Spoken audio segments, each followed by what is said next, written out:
meetings in France. The group of people used to be the G8, now it's the G7. I don't know if that was a good deal or not, but it's a G7, and we have a G2 coming up, and then we have a G20 coming up. You know what the G2 is, I think, most of you. But we had in particular some very good conversations with Prime Minister Modi, India, and we're doing trade deals. We're doing a lot of things. A lot of things are happening between the United States and India. The United States is doing the best we've ever done. We have over $19.2 trillion coming in, and we're building factories. We're building everything, and Prime Minister is building a lot in the United States. He's spending a lot of money in the United States, so we appreciate that job. But I just want to say he's been my friend for a long time now, and we've always had a great relationship, and it's great to be with you. Thank you very much. Great to be with you. राष्ट्रपति जी, आपसे मिलकर के बहुत खुशी हो रही है और पिछले वर्ष हम वाशिंगटन में मिले थे। उसके बाद हमारे संबंधों में एक नई गति आई है, नई ऊर्जा आई है और कई विषयों में हम बहुत मिल करके आगे चल रहे हैं। Mr. President, it's a pleasure to meet you here in Evian. We had an extremely productive meeting in Washington last year, and since then we have given new speed and new energy to our relations, and we are working together on a number of areas. और हमारे लिए खुशी की बात है कि हमारी दोनों टीमें भी मिलजुल करके हमने जो टारगेट तय किए उसको पूरा करने के लिए भरपूर प्रयास कर रहे हैं और हम बहुत तेजी से आगे बढ़ रहे हैं।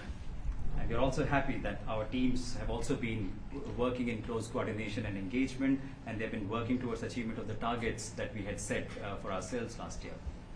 एक्सेलेंसी, पश्चिम एशिया में शांति के जो प्रयास प्रगति हुई है, इसके लिए मैं आपका अभिनंदन करता हूं।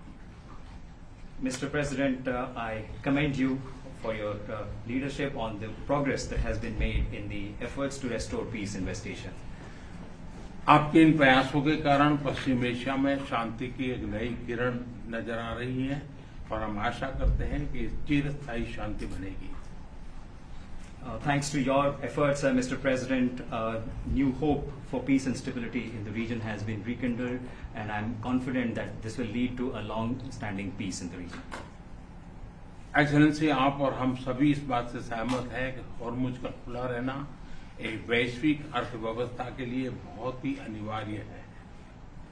Mr. President, you and I agree that keeping the Strait of Hormuz open is vital for the global economy. Excellency, हम हमेशा कहते रहे हैं कि फ्रीडम ऑफ नेविगेशन सुनिश्चित होना चाहिए और इस पर हम सब ने मिलकर के बल देना चाहिए। India has consistently emphasized the importance of ensuring freedom of navigation, and we should work together and place a particular emphasis on that. Excellency, आप जानते हैं कि मैरीटाइम ट्रेड की दुनिया में भारत के लाखों सी फेरर आज दुनिया के अलग अलग समुद्र में अपनी सेवाएं दे रहे हैं, विश्व की प्रगति में बहुत बड़ा योगदान दे रहे हैं और मैं समझता हूं कि उनकी सुरक्षा भी उतना ही महत्वपूर्ण है। Mr. President, you are aware across the world, Indian seafarers in hundreds of thousands are working and they're performing their duties across global maritime trade routes, including the Strait of Hormuz, and their safety is of utmost importance to us. Excellency, समझौते के लिए शांति के प्रयासों में आपने भरपूर प्रयास किया है। मुझे पूरा विश्वास है कि समझौते में सीफेरर की सुरक्षा भी सुनिश्चित होगी और उसको प्राथमिकता मिलेगी। Mr. President, you made tremendous efforts towards reaching this understanding and this agreement, and I'm confident that the issue of seafarers will receive the highest priority during the implementation of this agreement. Excellency, मैं फिर एक बार पश्चिम Asia में शांति बहाल कराने के आपके भरसक प्रयासों का मैं पूरी प्रशंसा करता हूं और आपका अभिनंदन करता हूं। Mr. President, once again, I deeply appreciate and I deeply commend your efforts in ensuring the restoration of peace and making efforts towards restoration of peace and stability in West Asia. Thank you very much. Thank you. Thank you. Friends, thank you. Any questions? Mr. President, we just heard the Prime Minister praise your efforts, peace efforts in the Middle Thank East. you. Do you think you can carry the momentum from the Iran deal over to securing an end to the war in Ukraine? Can you tell us about your conversations with President Zelensky here at the G7? Well, I had very good talks with President Zelensky and with President Putin, and we'd like to see that one end. I ended 8 wars, and to be honest with you, I thought this would have been one of the easier ones, but they're not liking each other too much, and that makes it much more difficult. But we're working. I had 2 good conversations with President Zelensky and with President Putin. Will you let them build domestic missiles or European manufacture missiles, American missiles? They would like to be able to do that. We'll take a look at it. They have asked about it. Steve. How close are you to a U.S.-India trade deal? Very close. We've been there for a little while, and he's a very tough negotiator. He's one of the toughest, actually. So you look at this man. I'll give you a lesson. He's the most beautiful-looking man. He looks so nice. He's like an angel. But actually, he's as tough as he's a killer. I don't want to. He's a killer. He's as tough as they come. But he looks so good. So he gets you by surprise. But there's few people like this. People say he's such a nice man. I said no, he's very tough. He's a tough trader, and he loves the Indian people, but he also loves the USA. We had Howdy Modi in Houston, remember? And the stadium was full. Right, remember that? That was great. And we'll be going to India sometime in the future. President Trump, when will you go to India, and how do you see Quad as well? This is a grouping that was started under your first term, and this is a grouping that all the 4 countries are looking forward to. Well, we had a great visit last time in India. We opened up that new stadium, and I think there were 300,000-400,000 people. It seated like about 150,000, and there were 250,000 outside, and there were 100,000 on the grass. That was, I don't know if that record's ever been broken, but I had a great time in India. Do you expect India to play any role in West Asia? I'm Siddhant from Say it. Meeting. Do you expect India to play any role in West Asia? Yeah, I do. I think India plays a big role in everything. As long as he's the leader, India's going to play a big role. And you said many times that India has a great friend in United States, in Washington D.C., in White House, till the time you are president. But some of your decisions recently caused trouble, concern in India. How would you like to assure people of India? Well, I said it. As long as I'm president, we have a great. They have a great friend in the White House. I don't know where there might have been a trouble. But I don't think so. I can tell you, everyone here, they love India. They have tremendous respect for this man. Tremendous.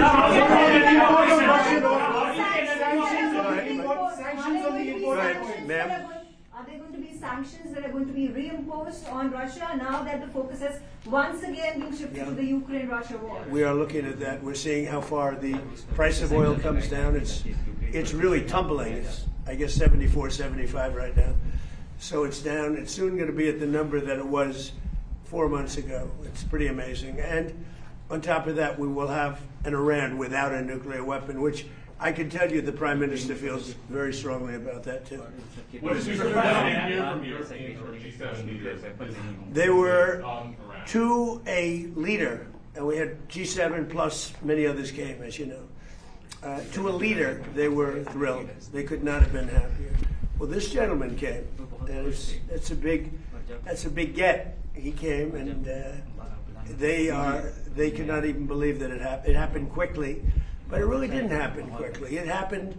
It's been happening for a long time. It's been happening from my first term, when a very evil man named Soleimani was killed.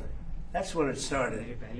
And nobody else did this but Trump. You know, you look at our president, 47 years, Iran took advantage of the world, the Middle East, but the world. Nobody did anything. The Obama deal was one of the dumbest deals I've ever seen. It was a road to a nuclear weapon.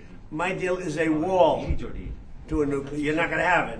It's a wall to a nuclear weapon. Minesweepers? Do you want the Europeans to send minesweeper boats? Did you talk? We don't need them, but if they want to send them, I think it's good. Has anyone committed to Yes, all of them. All of them. which nations? The ones that have that kind of equipment have. but every one of them have committed to being involved in some form. And at this point, do you feel that Vladimir Putin is more responsible for the ongoing conflict in Ukraine? Well, I don't want to comment on that because I'm trying to get it settled, and that doesn't make it easy. Mr. President, you're on the cusp of making history with the possible peace in the Iran conflict. I like this guy.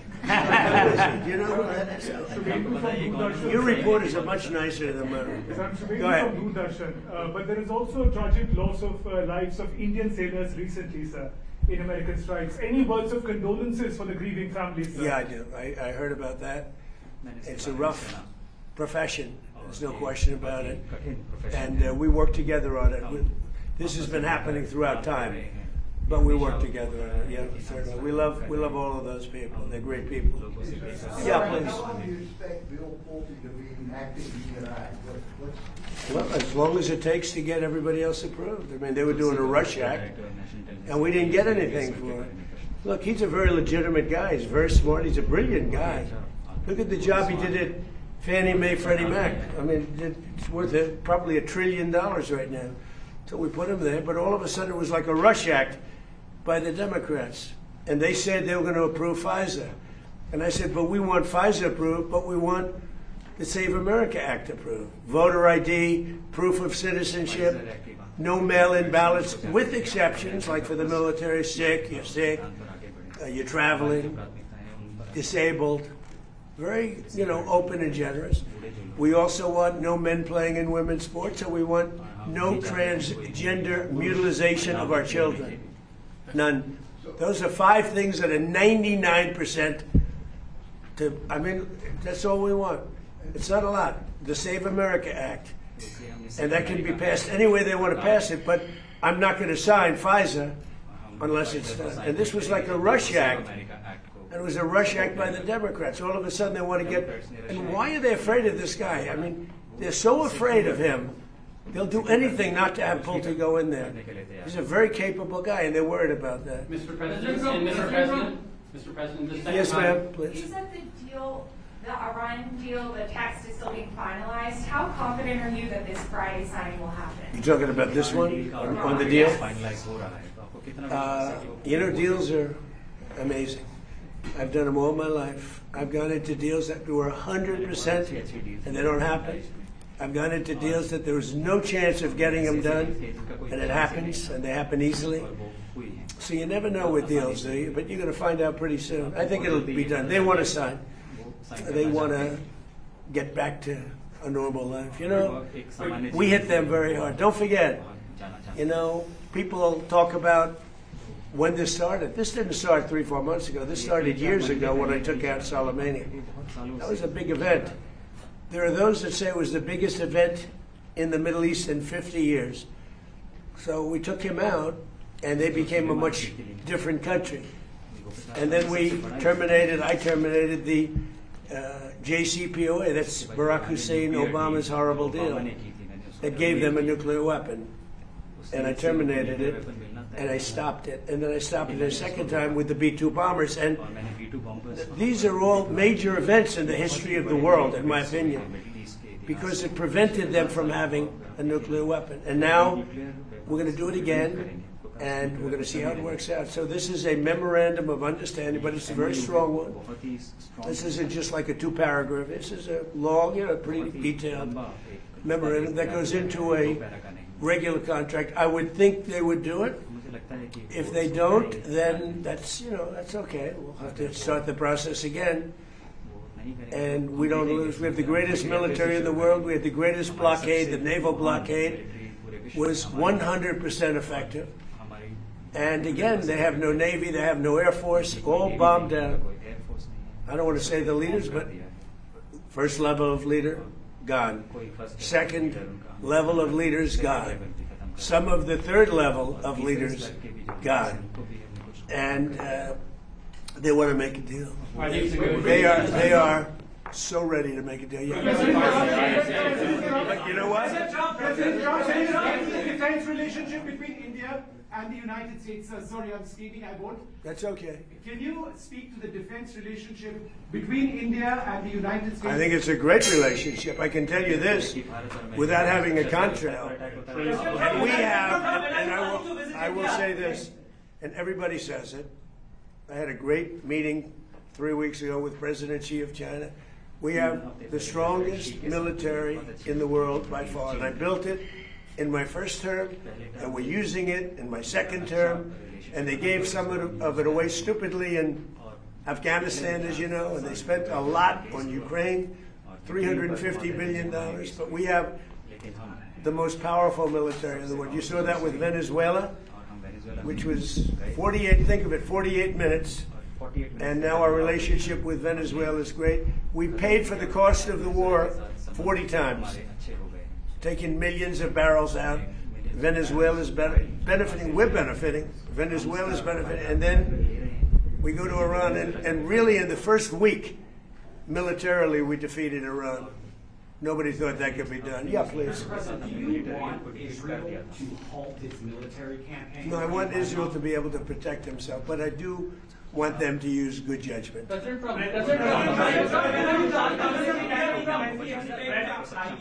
skilled Indian professional to be getting more opportunities in the United States under your presidency? What does that mean? What? Highly skilled professionals to get more opportunities here in the US. Oh, yeah, sure. I mean, always. Yeah.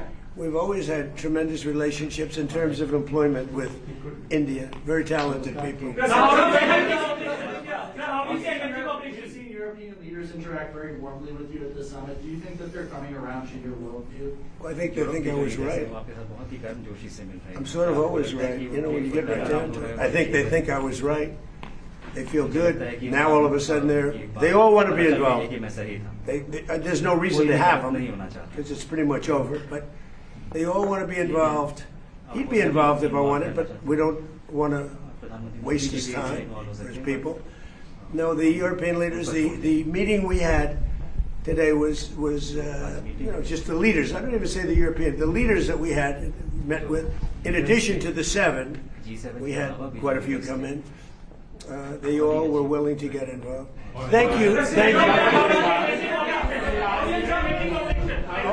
We had a great meeting on AI. We had all the top people here, and it was a great meeting. And as you know, we're building tremendous numbers of plants, but AI, we're building the biggest in the world. We're number 1 in AI by a lot, and it was a very productive. How's it going with Anthropic, the negotiations with Anthropic? He was here. Going fine. I think it's going fine. Energy cooperation. How do you see energy cooperation? India is diversifying, buying more energy from across the world, including United States. I'm Siddhant Sikal from Beyond. How do you see India buying energy from you? India can do anything they want with us. We have the best relationship. We cannot be closer than we are. Would you say that, sir? I don't think we can be any closer. Both him and I and our nations, but it really starts with the two of us. We cannot be closer. Thank you very much.